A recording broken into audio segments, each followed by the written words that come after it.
Morning, everyone. What a night that was. That seems to be a little bit of a theme going on at the moment. This is sportsbookreview.com, and this is March into Madness. I'm Flash. We've got Donnie and we've got Max, and I don't think many people who don't like worms are going to be joining us today, because I tell you what, yesterday was Cash Central, Max. Yeah, it's definitely some really nice winners in some games that we really nailed right on the button. And with that Maryland comeback, wowzers, wow.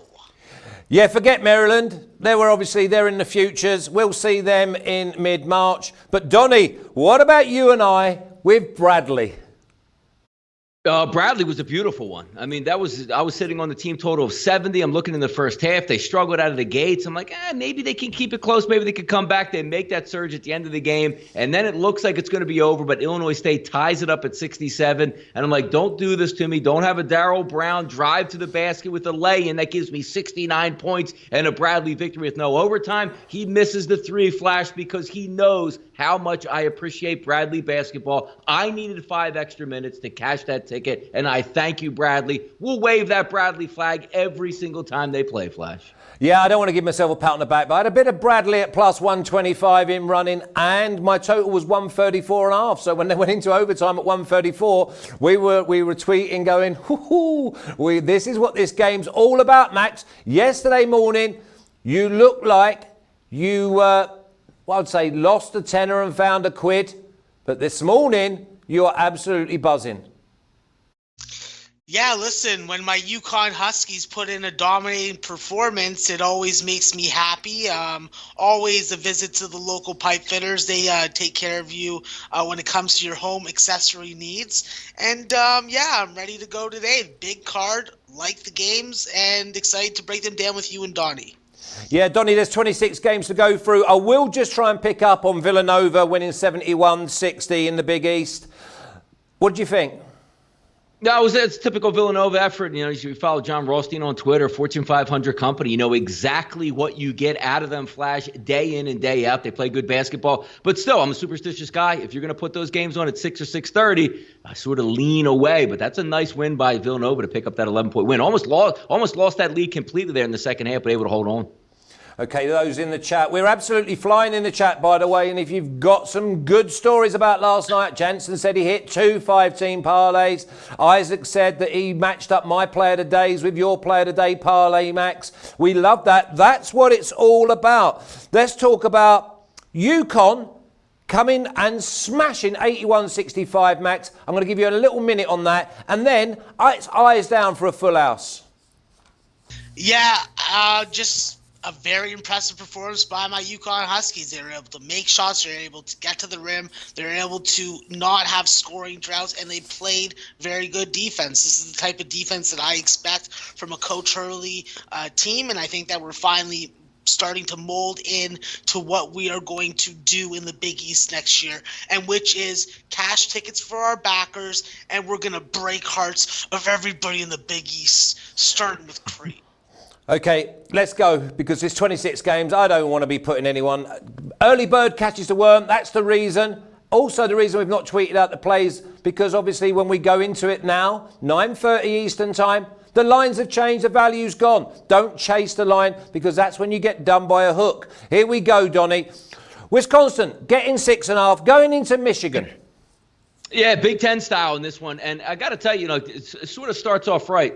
You have the things that you think maybe the world will be ending. The coronavirus is setting in. The stock markets are dropping. Wisconsin is scoring points. Look at the last 4 games. 70 points, 81, 69, and 79. And Fordham got 75 last night. This might be our last show, because I don't know how much the world can take if Fordham is getting into the mid-70s in their basketball games. But looking at this game overall, look, Big Ten advantage at home. It's really where it works out. Now, when you take a look at this game, Wisconsin, winners of 4 straight games, I just said, finally scoring some points. But how about Michigan turning the corner? 5 straight victories, now actually being at home versus Wisconsin. 2 teams much more efficient on offense, especially Wisconsin. We know they want to slow it down. We know they want to control the game and dictate tempo themselves, but they're scoring more points, and so is Michigan, as opposed to a side of this one. I like totals, and this total seems like a decent one. If I'm going to get points out of Wisconsin, I know I can rely on Michigan to get points. The only matter of fact in this game I worry about is the injury concerns on the Michigan side.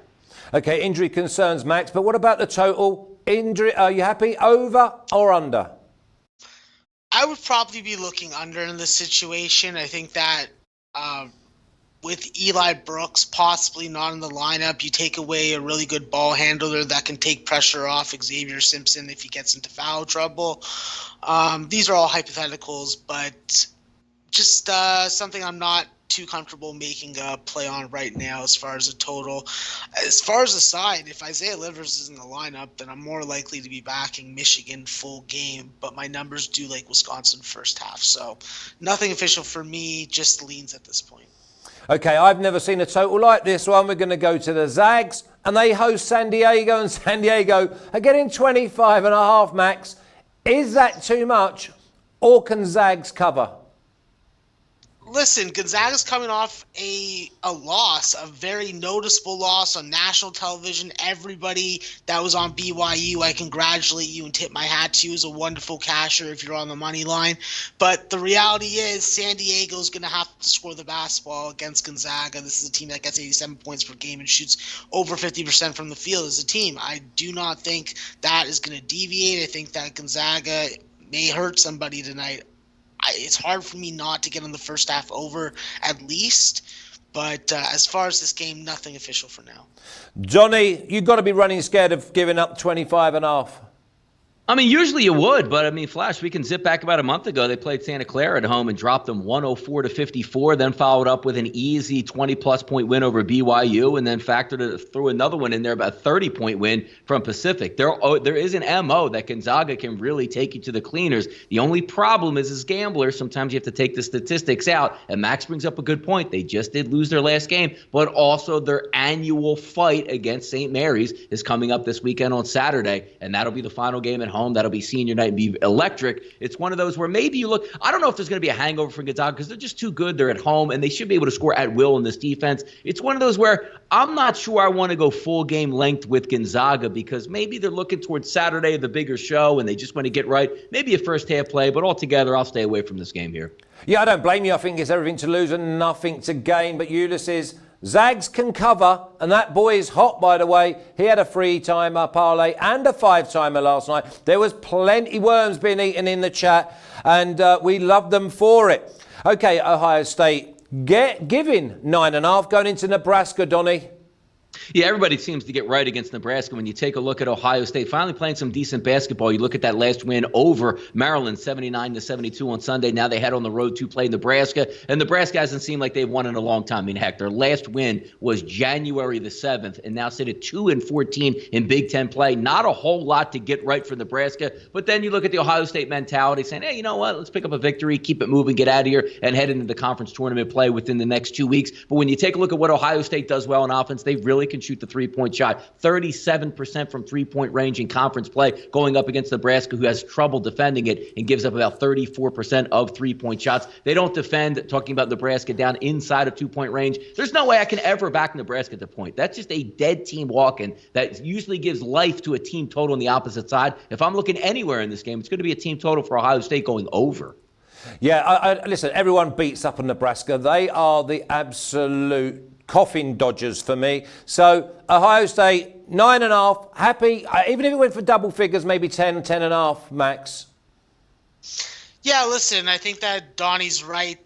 The value's probably on the team total over with Ohio State. I think that at 9.5, there is value in taking Ohio State now. This is a Nebraska team that I've tried to figure out a side to get on, but never been able to, and it's burnt me already. I'm not going to bite that. I'm not going to get on that ride again. So plain simply, Ohio State, I more look towards the under because you're possibly not going to have Cam Mack for this game, and that's your lead guard. I think that takes away a lot of fluidity in your offense, and that was definitely demonstrated by the fact that they're only able to get to 59 points versus Illinois.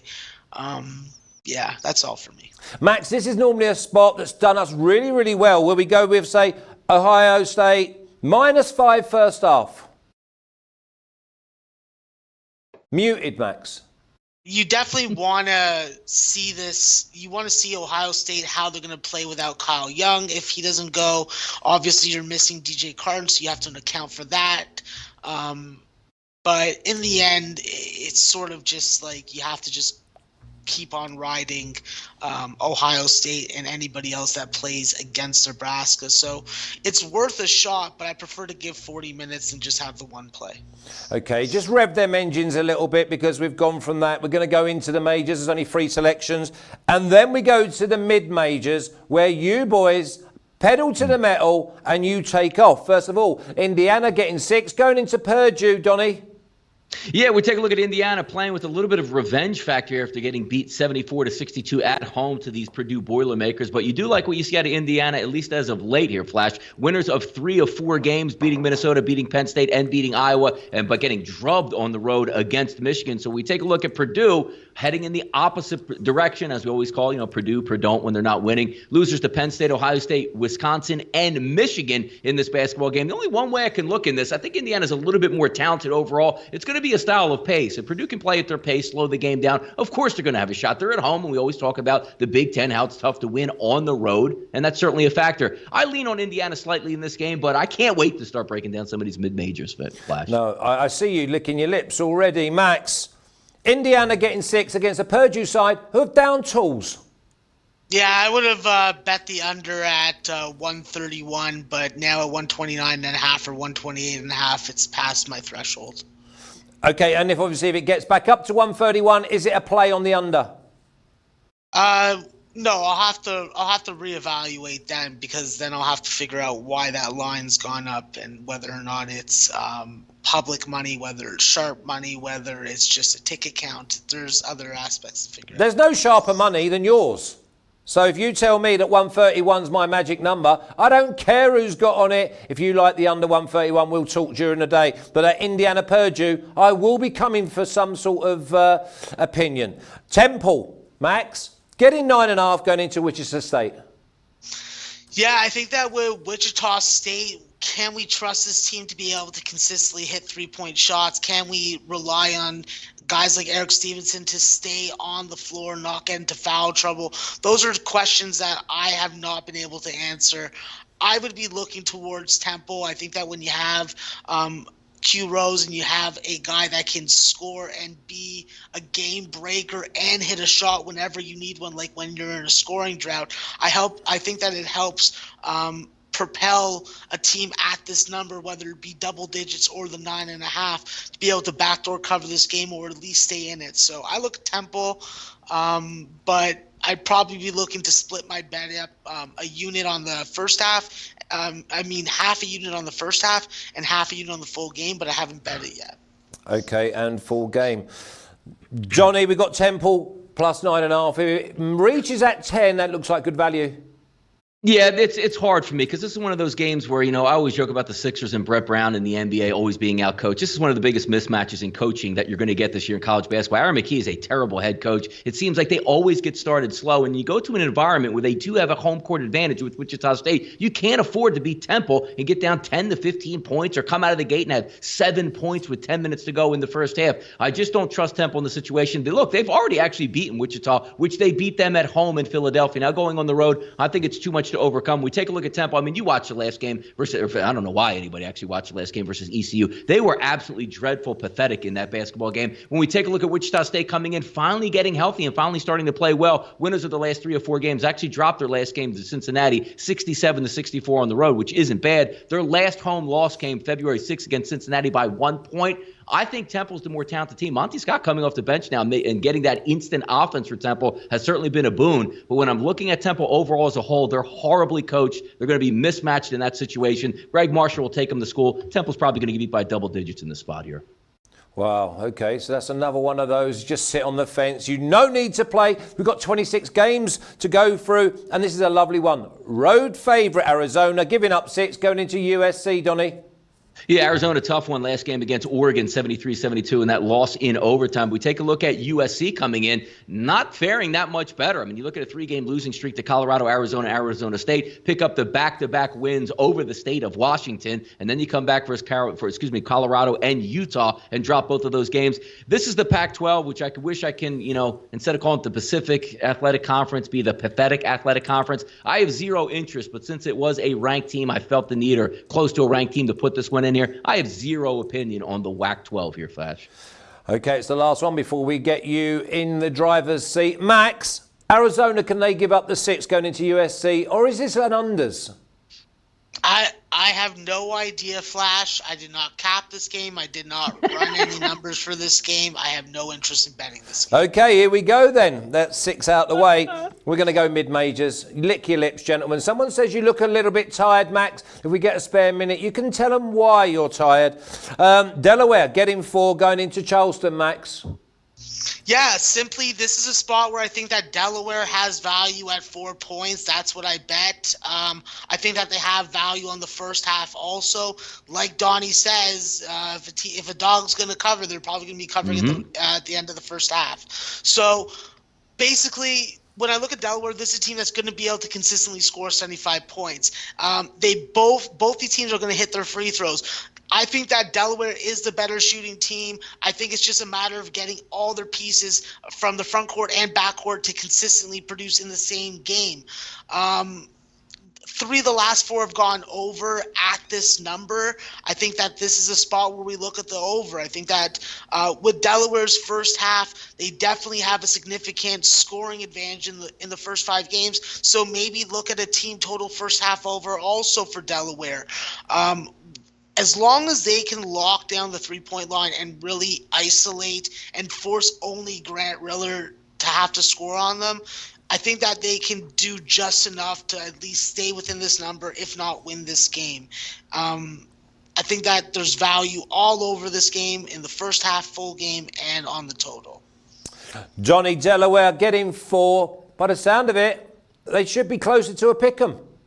I like Delaware. I've liked them all year long. I like their offensive flow. It's one of those teams where it's fun to watch. When we talk about a mid-major, what do you need? A decent point guard, a guy that can absolutely light it up from 3-point range, and some effective guys driving to the basket and getting a little bit of tempo. Delaware gives you all of that. Lost their last game to Hofstra, got pounded 78-62. Sort of the gas out of the tank at the end of that game, but no shame in losing to Hofstra in that spot. But I think Max brings up a good point, talking about the first half, because if we're talking about Charleston at home, and it is hard to win road games, we get that. Losers of 4 straight games, now coming back. But also keep in mind, sometimes we just see that they lost 4 straight games. How can you back them? Delaware's going to be an easy pick. 3 of those 4 games are on the road. Hofstra and Northeastern, tougher games. UNC Wilmington was kind of an eye raiser. They're only getting 55 points and losing 68-55. They should be able to bounce back against Delaware. But I think Delaware is going to give an honest effort in the first half. Don't have to worry about fouls at the end of the game if you're down one way or another. I like Delaware first half. I think Max is on to something. Good ball club going on the road, good rhythm, has everything you need to go into that gym and compete. I like Delaware here. Okay, well, I'll stay with you, Donnie, because we've got Drexel +1, so it's like a pick'em really, and it's UNC Wilmington are the hosts. Yeah, I feel like I have a little bit of a badge of honor here. Delaware has 1 win since January 23rd. It was actually a game that I was at versus James Madison, 78-67. But beating James Madison certainly isn't anything that you're going to want to put on the notchboard or the belt. Coming into this game, losers of 5 straight games. 3 of those games at home, 2 of those games on the road. But the 2 games they did play on the road here, Flash, they were competitive. 77-72 versus William & Mary, and also a game versus Elon, 75-70. I think there'll be a game in this one. I'm going to go on the road and predict an upset because I just think Delaware is a little bit better on offense than UNC Wilmington. Both defenses negligible here. I think it's time for Drexel to pull off a winner. Tough to go with the road team, but I'll lean on Drexel in this spot here. Okay, Max, just rewind for me. Delaware and Charleston. What are numbers for first half and full game, please? I don't. Hold on 1 second. Yeah, there's no rush. Let me see. I'll get it. Go ahead. I'll get it. I'll bring it up. Go ahead. Go on, you put it in the chat then, Donnie. Max, you fly into Drexel, get him 1 into UNC Wilmington.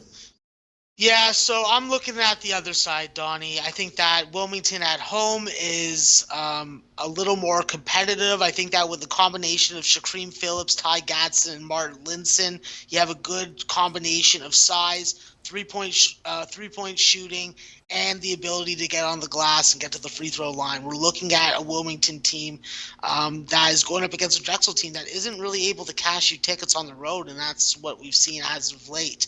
I'm more heavy and more interested in looking to the under because for Wilmington, we're seeing that at least the last 6 games have gone under by around 135 to 146 range. So we're talking about in that point range. So that gives me a little bit of interest. And I think that from just a defensive perspective, we're talking about a Wilmington team that does guard better overall. And I think that they're going to guard Cameron Winter and James Butler a little tighter than I think that we're expecting.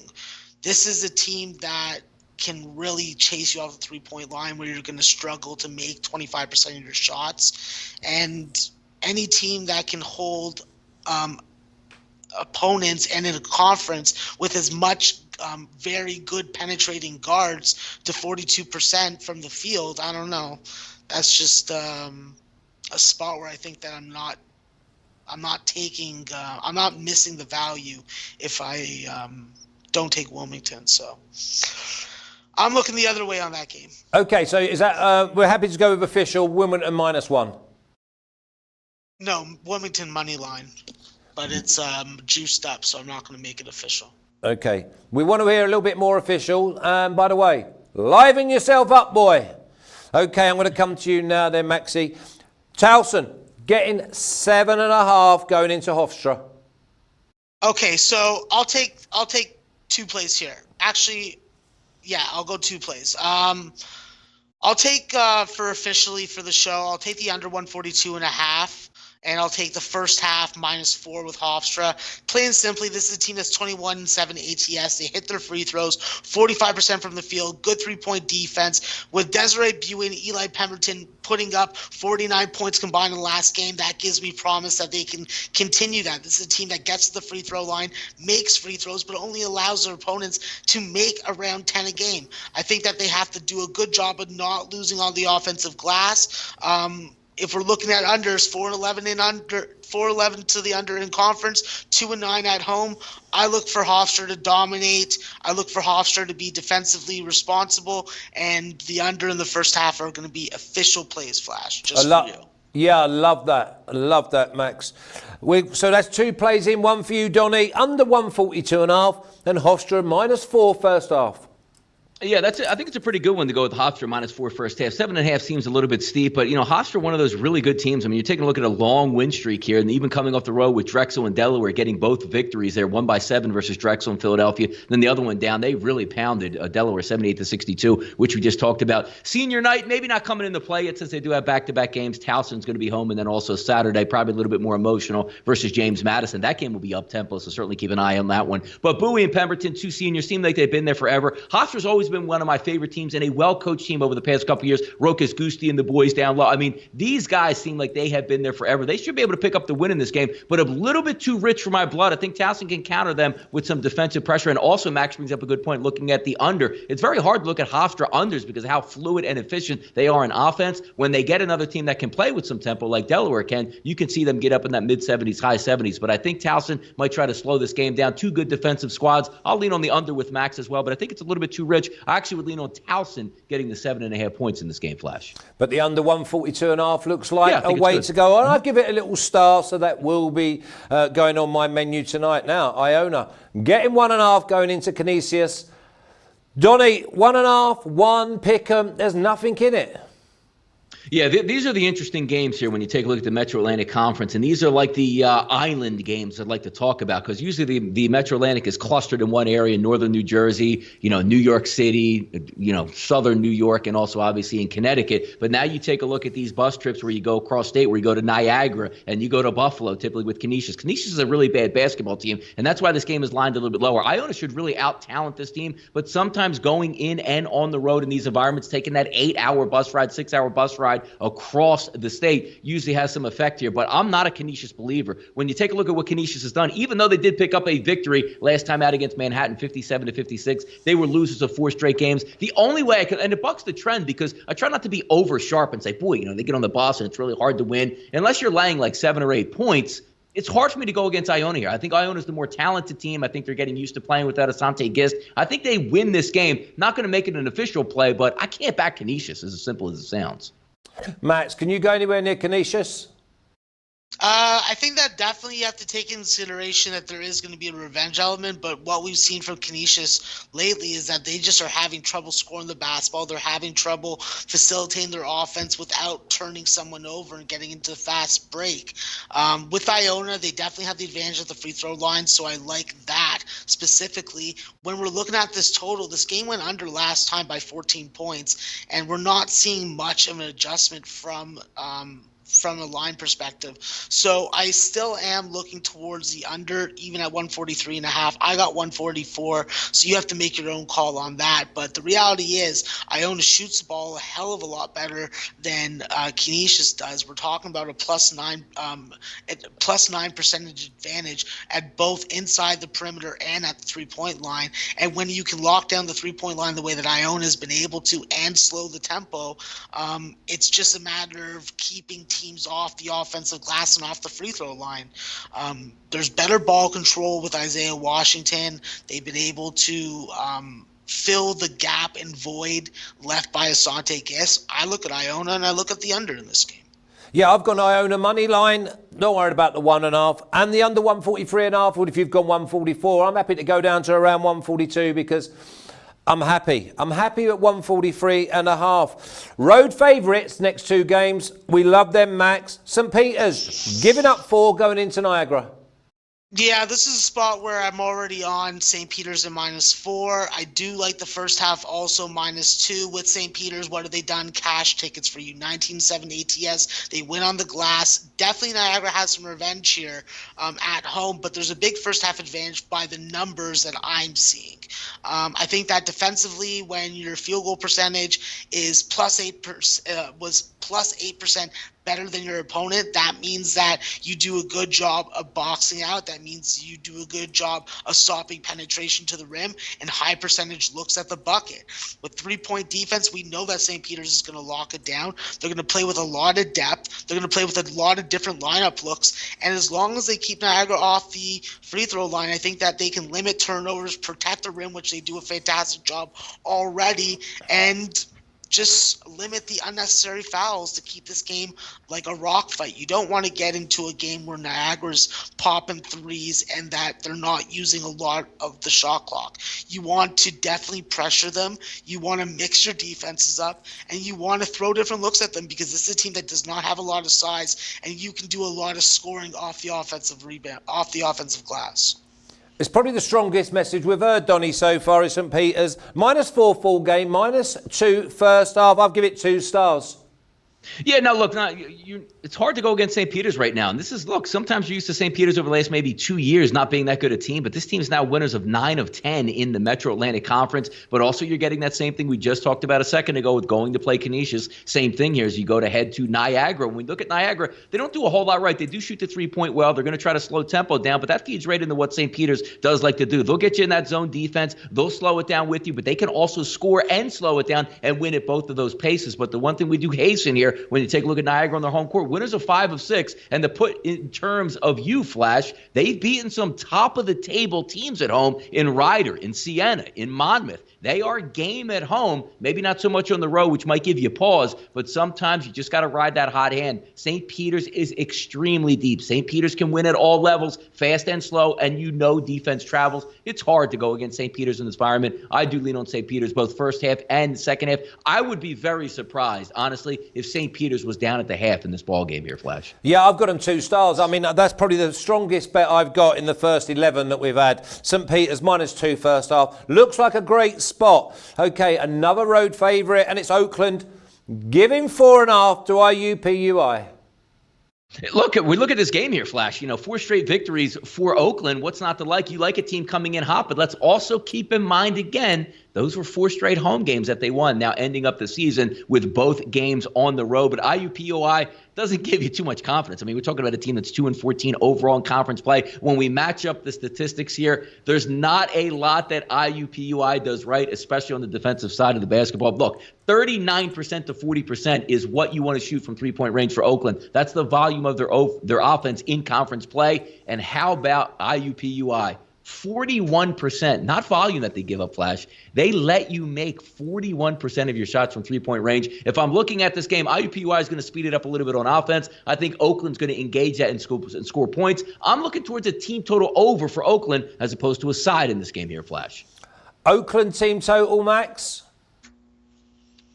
Yeah, listen, I think that Donnie's on the right track, but I think that both team totals in this game are cashable. When we look at IUPUI, this is a team with Jalen Minette and Marcus Burke that are going to score a lot of points. This is a combination that can give you 40 points, 45 points in a game. And with Marcus Burke, when he's well built. Let's just say that. He's well built. He's able to penetrate the rim. He's able to get to the free throw line. Whether or not he makes those free throws, that's another story. But this is a volume free throw shooting team. They're 18-9 to the over already this year at a lot of numbers in this point range. When I look at this Oakland team, since the addition of Rashad Williams, it's just been a lot more offense going on.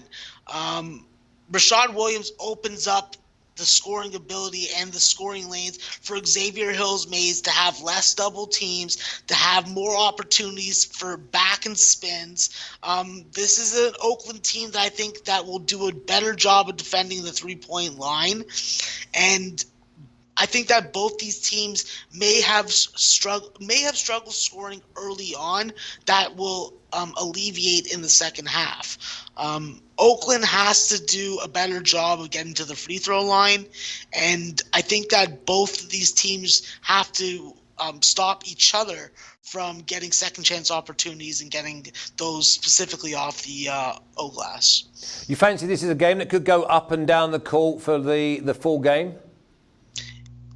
I think full game, yeah. I'm not sure if I would be doubling up on first half and full game when it comes to the over. Okay, so what would you prefer? Would you prefer the over in the first half or over full game? Over full game, and then I've already made Oakland an official play. And what sort of number have you got on that total? 146 or 146.5. It really depends on what. Yeah, I love that number. I love that number. I don't care who's playing, but whenever I can get an under around 146, I know that at some stage I'm going to be able to middle around the 135 and have maybe 10 or 11 points. And I love my middles. Okay, moving on. Central Michigan getting one against Miami, Ohio. And the big thing is, it's a pick 'em. Because they're only getting the one because they're on the road. Max? Yeah, this is a spot where I think that Central Michigan has a first half advantage, but the problem is Central Michigan allows everybody to score against them. Last time these guys played each other, I think it was like a 93, 82, or 84 game. So even if Delonte Brown doesn't play for Miami, Ohio tonight, I think that they're still going to be able to score up against these guys. But the reality is Central Michigan is playing one style. Miami, Ohio is playing another. Miami, Ohio's gone under 9 out of their last 10 games. And like this game's itching for me to take the under on. But then I remember Central Michigan's a team that regularly scores 80. They got David DeLeo. They got Kevin McKay. They got freaking Rob Montgomery. These are guys that are upperclassmen. They know how to get their shots. I'm not saying that they win on the road, but it's hard for me not to take the under in this game.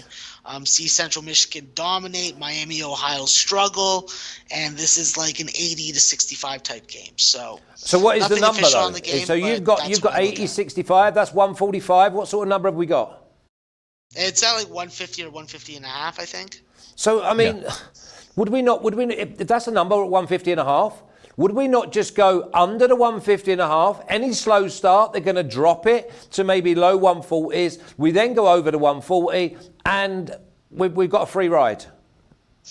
I think that would probably be most likely the scenario that happens, because we've seen Central Michigan really be able to turn on their scoring and their opponents turn on their scoring in the last 5 minutes of the game if it's close. But in a rout, I expect Central Michigan to be able to score early, and then Miami, Ohio be the one that propels this game towards the under.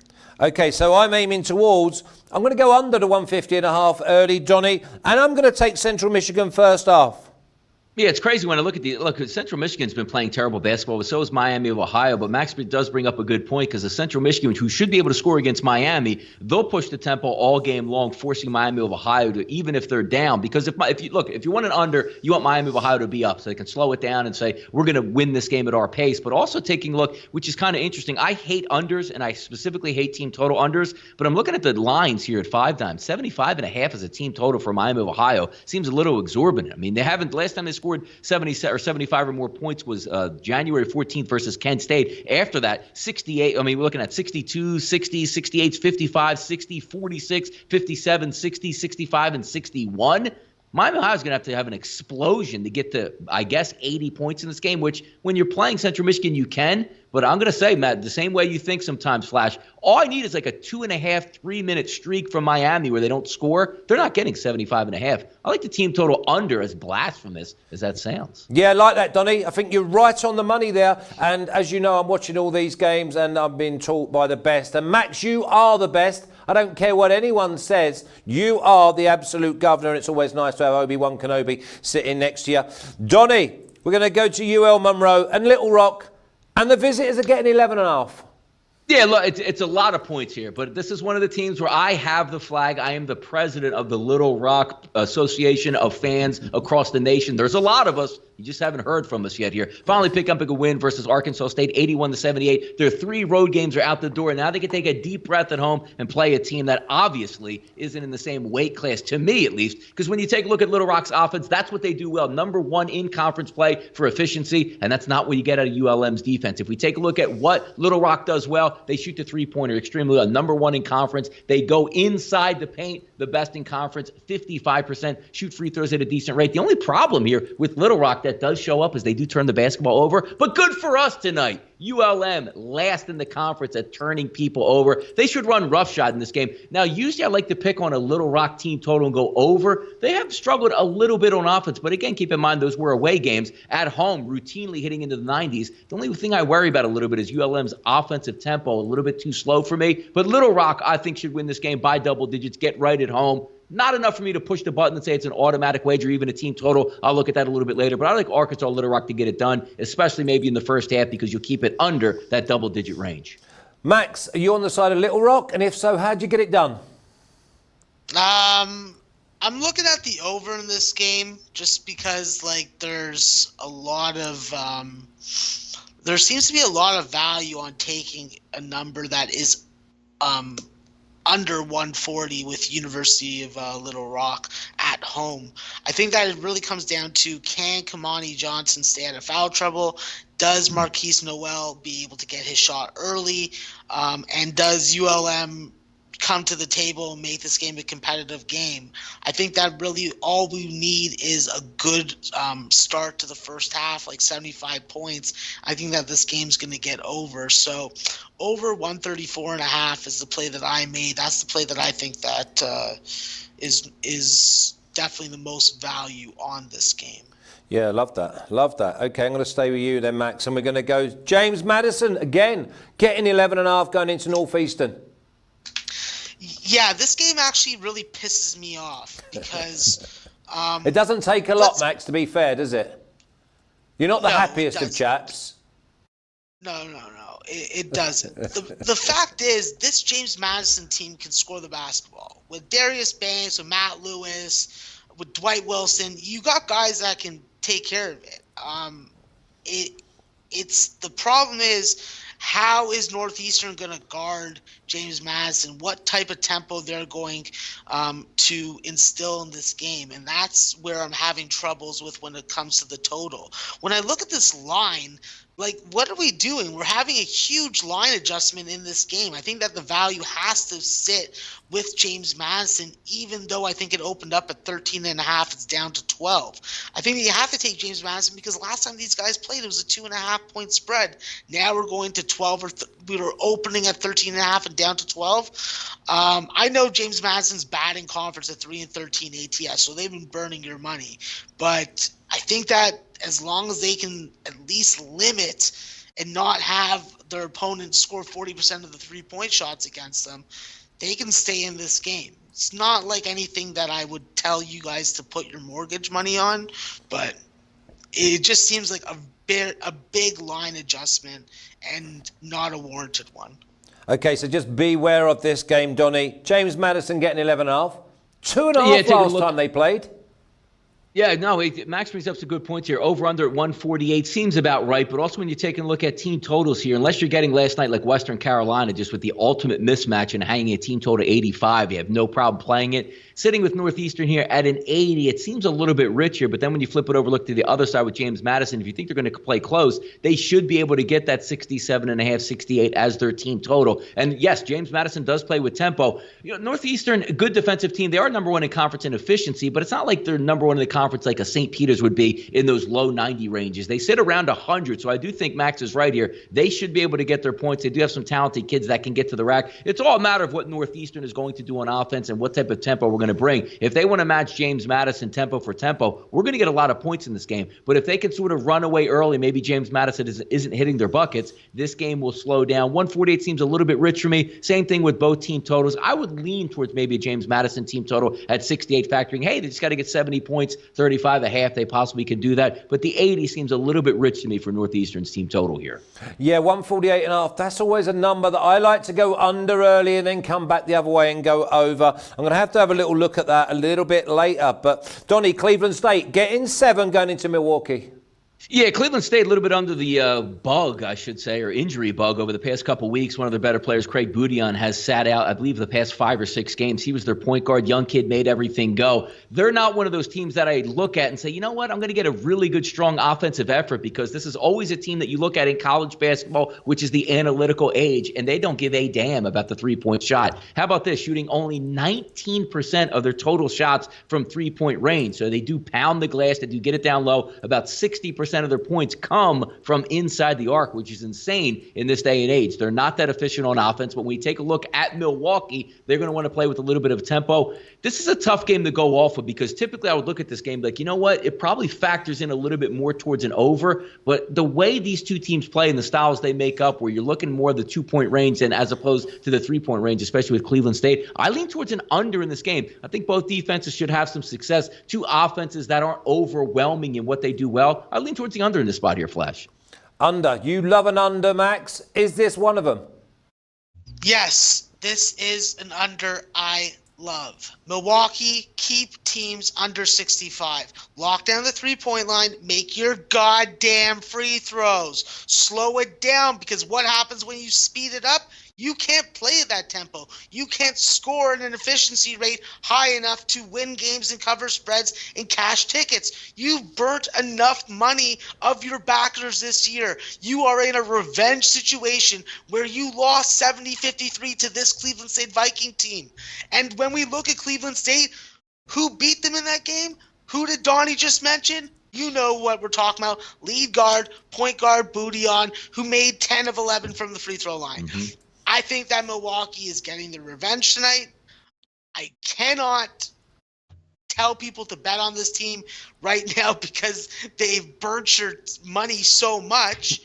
But this is a team that you have to come back to. Sean Lucas and Darius Roy. As long as they don't have a poor shooting performance, this team can get you enough to win and cover this ticket. But you may have to resort to hacking and shacking guys like Torrey Patton. So,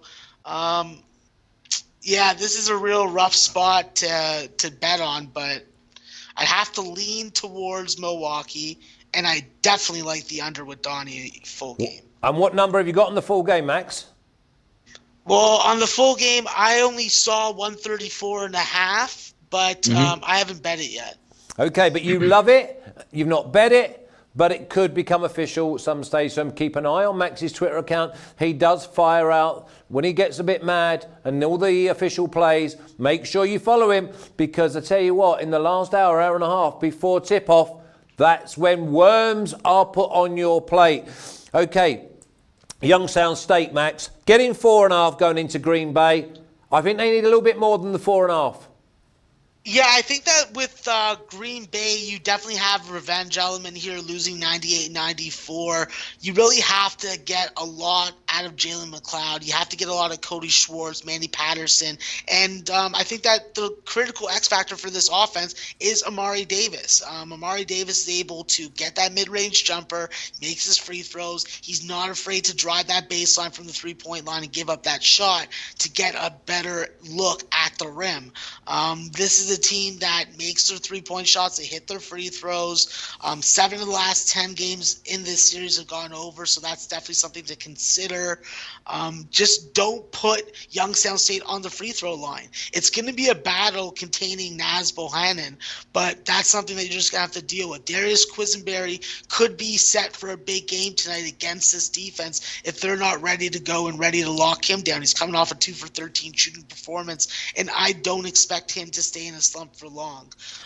It's really important to really box out and not let Youngstown State get on the glass. But with this offensive firepower of Green Bay and a consistent ability to be able to hit the century mark, it's hard for me not to take them in a revenge situation at home. So you give up the 4.5 on any side on the totals? I would lean towards the over.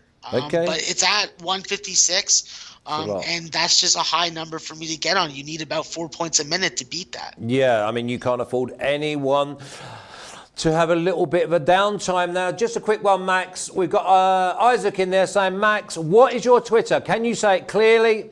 I would say slowly, but if you get any more slower, you will be dead.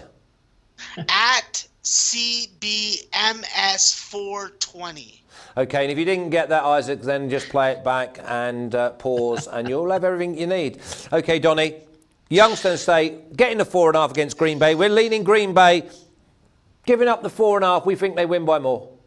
Yeah, I think Green Bay is the right side in this one. Also, I think I do like Green Bay a little bit more on the team total. I think they can get over 80 points in this game. I think you're going to get some tempo there, and they do a lot well, especially laser beams from three-point range. I'm kind of surprised that Max didn't bring up one of his local pipe fitters in PJ Pipes and his three-point range. How about PJ Pipes this year? 44% from three-point range. They should light it up from three-point range. The tempo should be there. You have athletic ability, which I do like. Youngstown State getting to the free throw line. Youngstown State extending the basketball game. I like the over team total of 80 points for Green Bay in this spot. Over 80. Wow. I mean, that does bring in the lean of 156.5, but then you're asking for Youngstown State to at least contribute in the high 70s. I don't know about that one.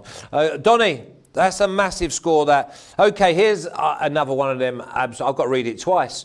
Okay, Tennessee Tech are getting 20. 20? Oh, my word, that's plenty. Belmont are hosts, and Tennessee Tech are getting 20. Yeah, it's just a senior night here at Belmont. It's just going to be a matter of how much Belmont wants to score, if they want to have fun, if they want to run it all the way to the end. An ultra-efficient offense going against a defense that doesn't stop all that much. You're taking a look at a team that shoots at volume from three-point range with Belmont, hitting 35% of their shots and number one in conference inside the arc at making 59% of their shots. They're going to be able to get to the free throw line, or if they do get to the free throw line, that should be able to be an extra boon. Shooting about 72% from the free throw line in that spot, but Tennessee Tech will engage you in tempo. Belmont's got a really good defense. They got inside, outside. They put pressure. They like to turn you over, and that's exactly what Tennessee Tech does. They turn the basketball over. If I'm looking anywhere in this game, it's hard to lay that many points, I understand, but every possession, both offense and defense, is going to be a win for Belmont. Just a matter if you can stomach laying that large number. Also take a look at maybe a first half number, which may be more a little bit palatable, and also a first half team total, because in the first half, no team takes their foot off the pedal. So if you think Belmont's going to be up 15, 16, 17, 18 points with 2 minutes to go and it's senior night, and we're going to let in the trainers off the bench who worked hard for 4 years take some layups and get some 3-point shots in, that could be a problem. First half, they'll turn on the gas. Maybe a first half team total, a better look here if you're looking at Belmont. Max, is this a game just to put a line through the sides? Because 20, I don't care who you are, that's just one-sided. Well, when you have the offensive firepower and inside-out scoring like Donnie said at Belmont, it isn't out of this question that they don't cover this number. But situationally, yeah, there is liability that you're going to have in the second half with what Donnie mentioned. When you look at Adam Kunkel, this is a guy that can get hot. This is a team with Tyler Scanlon, who with size does a little bit of everything. He can handle the ball, he can freaking distribute, he can get on the glass. With Nick Mazinski down low, you know what you're going to get from him. You're going to get mid-range shooting, and you're going to get a good job of defending the best and biggest guy on the other team. My issue for Belmont is Belmont has to win this game with defense. They cannot let Tennessee Tech get on the three-point line and hit 9, 10, 11 in this game. That is not good for the total. That's not good for the side. When I look at this Belmont team, they got to force turnovers, and I think that this is a team that doesn't go into the fast break when they force a turnover. They set it up and they hold back. So that's evident by the way that they've been playing at home. I think in this point range, in this line range, as far as the total, there could be value on the under full game. And that's really about it. Nothing really on the side for me that I'm going to start telling people to go bet. Okay, late game. Santa Clara, 10 p.m. Eastern time. I'll leave matchsticks in my eyes after watching the first 56 games. St. Mary's are giving up 6 going into Santa Clara, Max.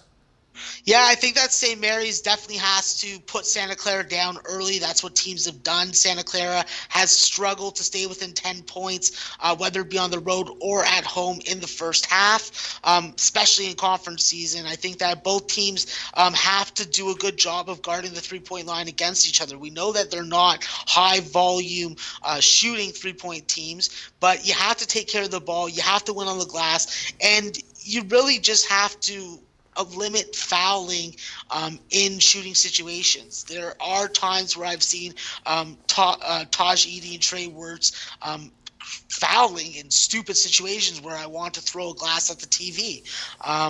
The bottom line is this could be a wounded animal situation with Santa Clara struggling so heavily. I think that St. Mary's is in a situation with Malik Fitz and Jordan Ford just as your foundation and your lead offensive pieces that they can come in and really put a thumping on somebody. So I look at St. Mary's first half and full game, and I would look at their team total also. Wow, team total over. I wrote 70, down already. Yeah. St. Mary's -3.5 first half. And then you've just added full game. Donnie, St. Mary's -3.5. It looks a little bit like the St. Peter's one, and I feel a parlay coming on. Yeah, you got a little bit of a revenge factor also. Santa Clara upsetting St. Mary's in the first time they play, but now getting back to this game, St. Mary's offense should really do whatever it wants to against Santa Clara's defense. But also what we like is Santa Clara, is going to take a little bit of tempo and push it. At 73.5, the team total, right on that borderline. I would like to see it maybe in the lower 70s, at 71.5 in that range. But I do think St. Mary's can hit that number. I do also think St. Mary's wins this basketball game and can get a cover. And sometimes it goes against the grain with what I believe in and capping and strategy and taking the numbers out and saying, well, hey, they win this game, you know they can't wait to get up and play Gonzaga. So we'll see if that plays a little bit of effect. But I think it's a nice little get-right game, revenge factor game for St. Mary's. I think their offense runs efficiently. I think they put away Santa Clara here. Yeah, I couldn't agree more. Let's kick you on to the lower majors because you boys have got 8 games to fly through. Winthrop giving up 9.5 going into USC Upstate. Donnie. Yeah, the losers of 3 of 4, which is kind of interesting for Winthrop. Opening up last, let's not forget, 12-0 in conference play. Now sit at 13-3 overall after taking a beating by Hampton, 87-81. Now getting Upstate. If we take a look at what these two teams do extremely well, Winthrop, is going to play good offense, or at least for the most, first 12 games, and they're going to play good defense. They're also going to play with tempo on offense. So can USC Upstate hang around? I mean, they're not the fastest team, but certainly they're not looking to slow it down by any means. 3-point range is what happens here. 43 to 44% of the total volume shots Winthrop takes are from three-point range, which is synonymous with these lower-level mid-major conferences. When you also try to take a look at what they do well, getting to the free throw line, but not shooting the free throws well. When you look at the cover numbers and maybe win by possibly double digits, you figure you're going to be up at the end of basketball games and have to clinch these games. And time again, if you have those teams that shoot 72, 73, 74%, they can put these games away. Looking at Winthrop in conference play, though, 64% from the free throw line. That always hurts, especially you take out the short-sightedness and say, if you're looking at a team total for Winthrop, should they get there in this game? Absolutely. But when you're going 1 of 2 from the free throw line instead of making both of your free throws, and that adds up to 17 of 28 from the free throw line instead of, 24 of 28, those missed points are usually what decides whether or not you take down some of these team totals. I don't know how much of an effort USC Upstate's going to put up in this one. Winthrop should be able to win and win in style. I'm going to stay out of this game altogether here, Flash. Okay, Max, Winthrop, if they're going to win, they've got to win by double digits. Yeah, with Winthrop, listen, this is a team that can score 80. They can lock down the three-point line, but they have to they have to stop it from turning into a free throw battle. Don't fall behind. Use the first half advantage that we've seen you have and actually play 40 goddamn minutes. Because let's be frank, this team has lost 6 straight ATS. They're burning your money. They're telling your wife that you shouldn't be allowed to bet with the family income. Well, I think that this is going to change tonight. I think that Winthrop is going to be able to get right, but I cannot put my money on it whatsoever. Okay, so let's move on then. Just to stay away. Let's move on. Let's not waste time on no officials, no money. Let's stay with you, Max. Let's go with Radford giving up 6.5 against Hampton, and I fancy you're going to have a play. My breakdowns matter more than the plays, but yeah.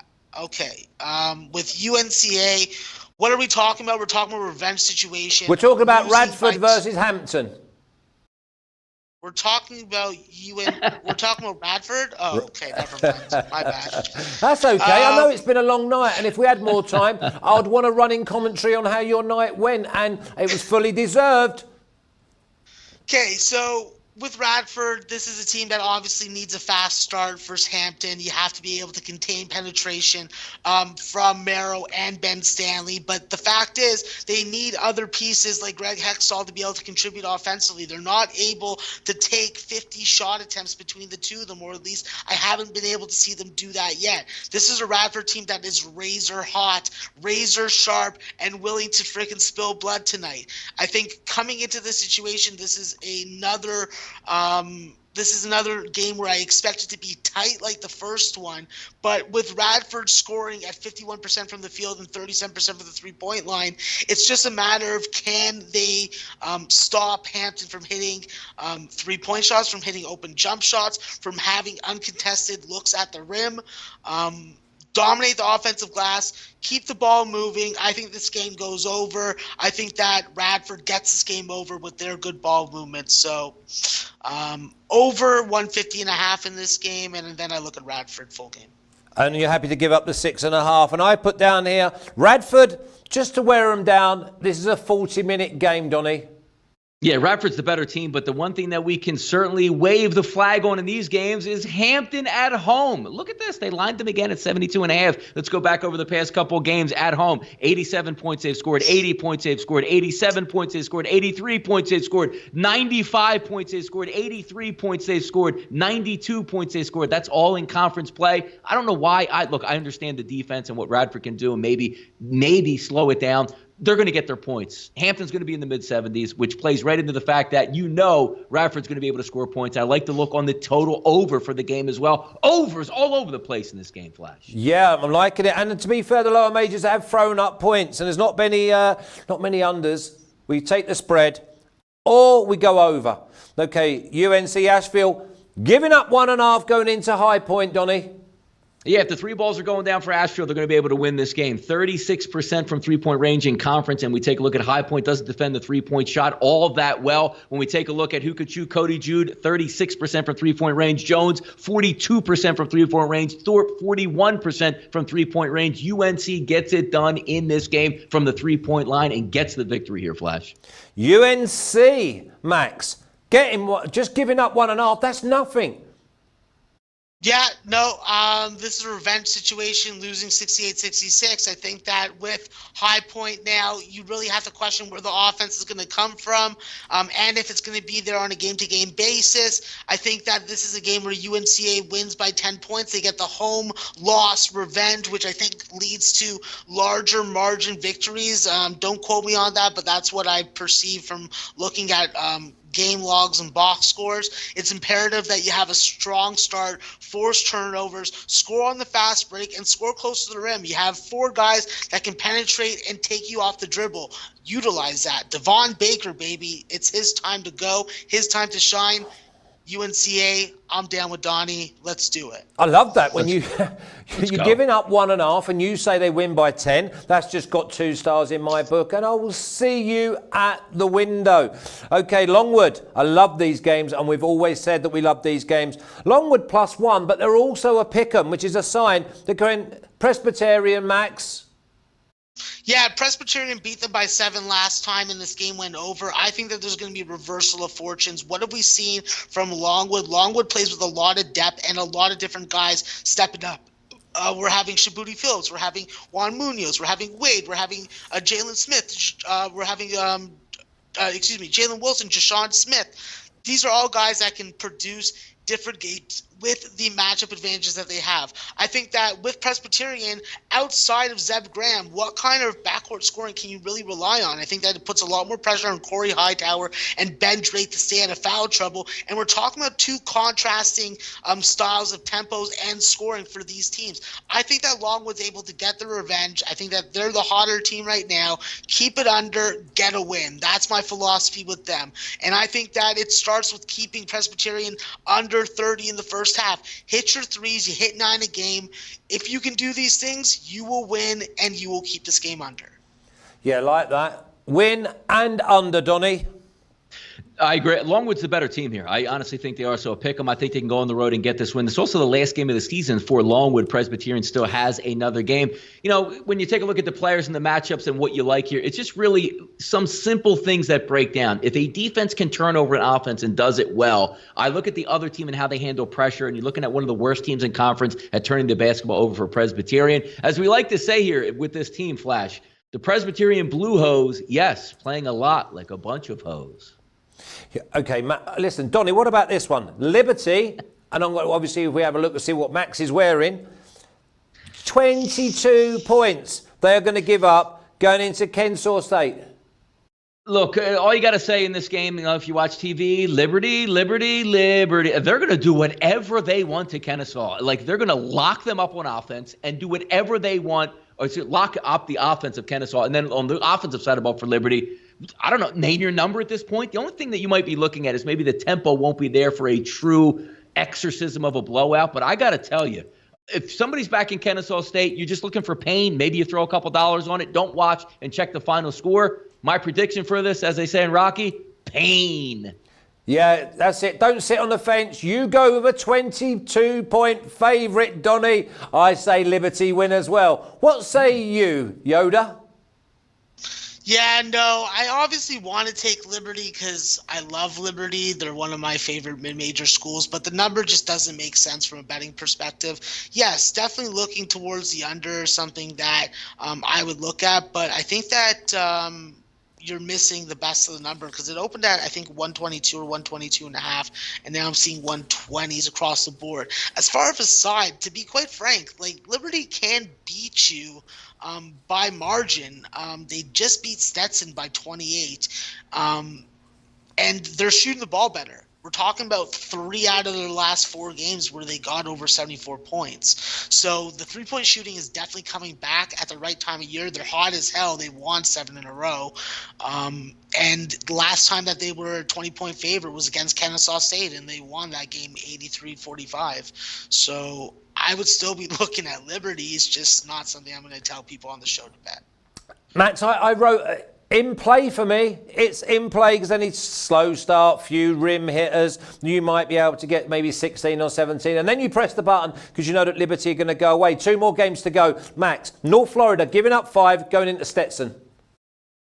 Yeah, with North Florida, it's plain and simple. It's North Florida or pass for me. This is a Stetson team that I think is improving. They've done a really good job of cashing tickets for you. But we're talking about North Florida, the best one of the best ATS teams in the nation. I think that with this team has tournament aspirations, and it does not start with losing to Stetson on the road. They just lost to Liberty. They rebounded nicely with a game against Lipscomb. They weren't able to cover by half a point. So it's really imperative that you get the best of the line. I got 5. If you're getting more, I think that you're taking a chance. But this was a North Florida or pass situation for me. Okay, North Florida or pass, Donnie? I think Max is pretty good on that one because I do like North Florida in this game, but I'm actually looking more that both of these teams match up extremely well. When you take a look at North Florida, number 1 in the conference, they shoot 50% of their shots from three-point range, and you'll get that engagement from Stetson because they let you shoot about 47% from your shots. So we know how hot North Florida can get from the three-point line. That is going to be huge, but also flipping it over, no team in conference chases you off of the three-point line on defense more than North Florida does. Well, good for us because Stetson doesn't like to rely on a three-point shot. Number 1 in conference play at giving up 67% of their points inside the arc. UNF, who's number 2 at scoring inside the paint? That would be Stetson. I like the over in this game. Give me the over 141 here. Okay, over 141. That's not a bad start. I also like North Florida to get off to a quick start and maybe just give up the 3. I quite like that. Anyway, last one of the day. Remember, get your player of the days ready. It's Wagner getting 8 going into LIU, Donnie. Yeah, Northeast Conference here. I'll let Max, the governor, take over for this one and end the show with a bang on this one. Take it away, Max. Okay, if you've got a player today, Donnie, tip her up for me. Let's go, Max. Okay, so plain and simply, if Curtis Cobb does not play for Wagner tonight, LIU rolls. We're seeing Jermaine Jackson assume and dominate the ball with his three-point attempts, and you know what? They're dropping like Skittles into my goddamn mouth. You know what's going to happen tonight? LIU's going to roll. They got Flowers. They got Clark. They got Augusto. They got weapons on all different positions. They are going to shut Wagner down. They are going to keep this game under 150, and they are going to cover this number. 2 stars, under 150. Donnie, have we got a player today yet, or will you be tweeting out later? No, I'm not. I don't even need to tweet it out because I don't believe in system plays. But goddamn, if I can't pass up taking Hampton at home in the low 70s just out of principle, we're going to go team total over 72.5 for the Hampton Pirates. Over 72.5 for Hampton. You talk, please, Max. I literally have like 7 plays of the day that I won, and I'm having trouble deciding on what to give out on the show. Well, just there's listen. Central Connecticut Okay. State. There's Okay, I'll go. I'll go. You just get your house in order, okay? Because I'm going Iona money line, and then I'm going St Mary's -4 full game, St Peter's -6 full game, St Mary's -2 first half, and St Mary's -2 first half, and St Peter's -3.5 first half. Just the 3 games. Okay, I'm going to go with another parlay. Hawaii money line over 125 in the Cal Santa Barbara game at +141. That's going to be my play of the goddamn day. Sorry, what was that last one? Hawaii money line over 125 in the UC Santa Barbara game +141. Excellent. Okay, and obviously keep all your tips going. Listen, it's been a record attempt today. Brilliant last night, you two. Let's go again tonight. Good luck to everyone in the chat. We'll see you same time tomorrow morning. But remember, follow Max, follow Donnie. I'll post out, I'll retweet, I'll like. And remember, we're here to eat worms. You take care and thanks.